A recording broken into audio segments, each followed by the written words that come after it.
हर हर महादेव। मैं आज बात कर रहा हूं 10 महाविद्याओं में से भगवती तारा के बारे में।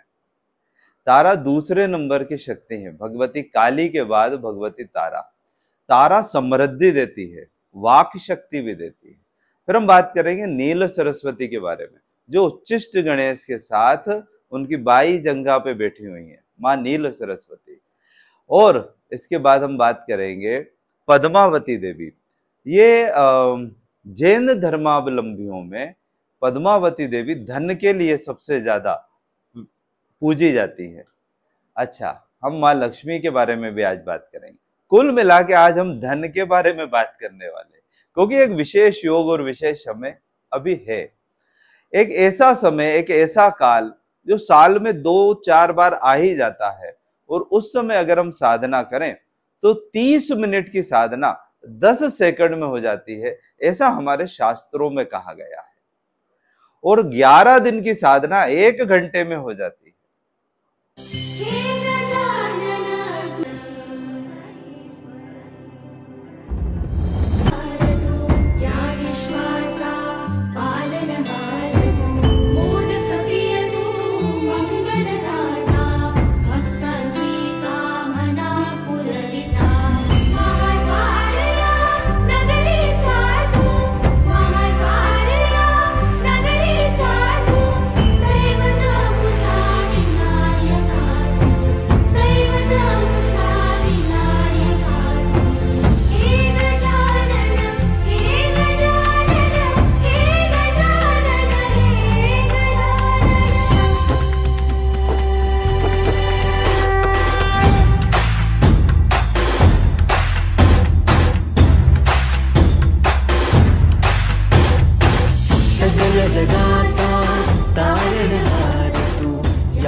तो इस समय कुछ विशेष प्रयोग करके, कुछ चीजों को सिद्ध करके अपने पास रख लेना चाहिए, वह हमेशा काम करती।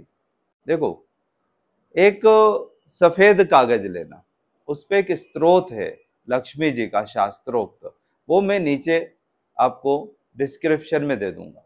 उस स्त्रोत को लाल मार्कर से लिख लेना। वैसे लिखते हैं अनार की कलम से, अनार की डंडी से, लेकिन अब वो मुश्किल है। रक्त चंदन से या अष्टगंध से लिखते हैं, लेकिन वो भी कठिन है, आप लिख नहीं पाओगे। तो लाल मार्कर से लिख लेना और अष्टगंध भिगो के उस सफेद कागज पे छींटे दे देना। उसके बाद उस पर एक भोजपत्र 15 रुपए का आएगा, उसे चिपका देना। उस पे श्री लिख देना, श्री, और आसपास 2-2 रेखाएं बना देना।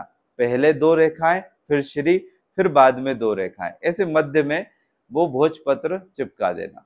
और पूरे सफेद कागज के ऊपर जो स्त्रोत दिया है वो लिख देना। अगर स्त्रोत लिखने में कठिनाई हो, लगे कि ये तो अच्छा, कौन से समय पे लिखना है वो मैं अभी बताऊंगा।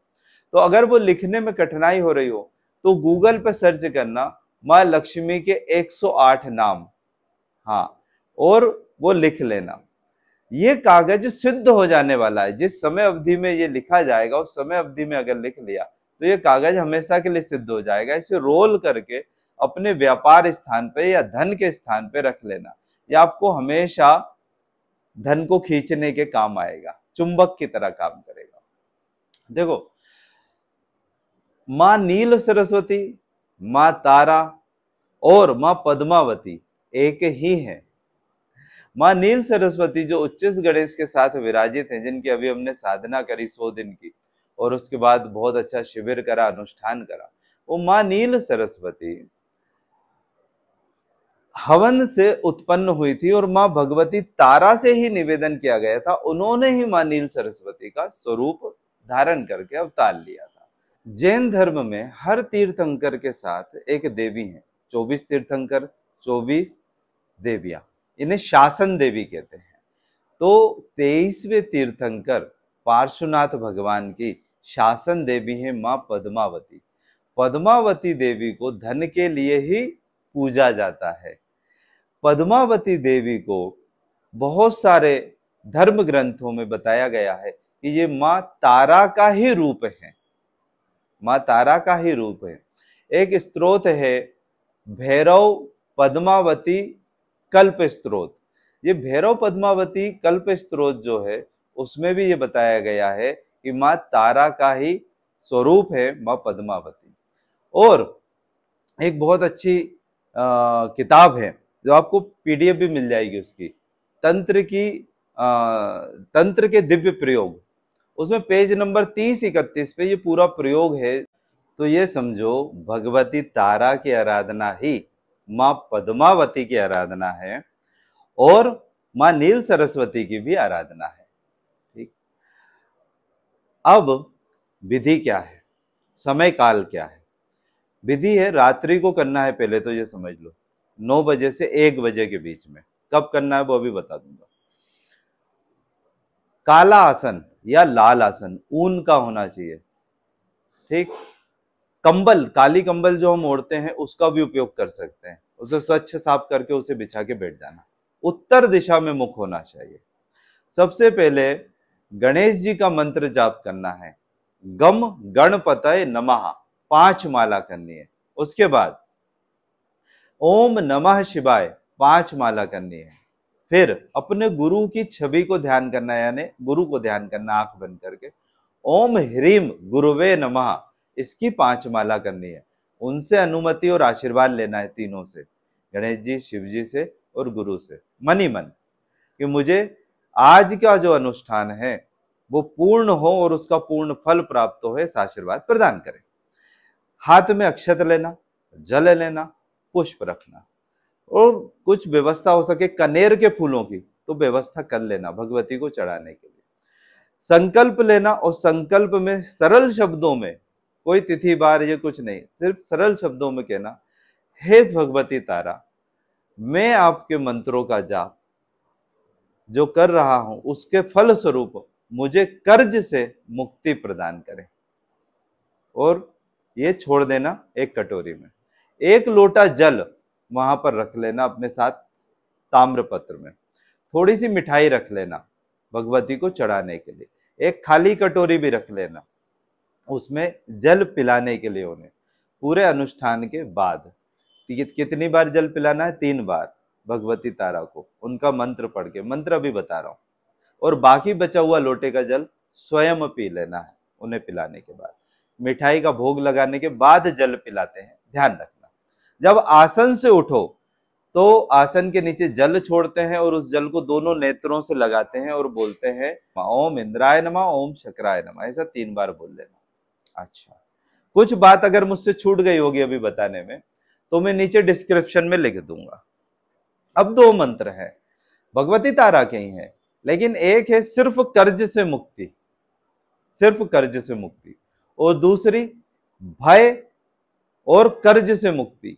ऐसा कर्ज जो किसी गलत काम के कारण हो गया हो, जिसमें से एक ट्रेडिंग है, हाँ, सट्टा है, जुआ है, लॉटरी है, इसके कारण कर्ज हो गया हो और वो पीड़ा और भय देता हो, और ऐसा कर्ज हो जिसमें कोर्ट केस होने की संभावना हो, उस कर्ज से मुक्ति के लिए दूसरा मंत्र है।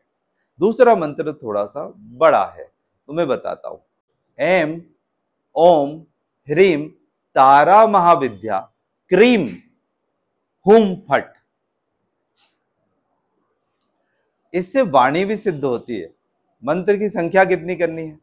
वैसे करनी है 308 माला या 108 माला भी आप कर सकते हो। माला कौन सी होना चाहिए? स्फटिक की हो, सर्वोत्तम, आनंद जाएगा। स्फटिक की नहीं हो तो फिर रुद्राक्ष की भी चलेगी।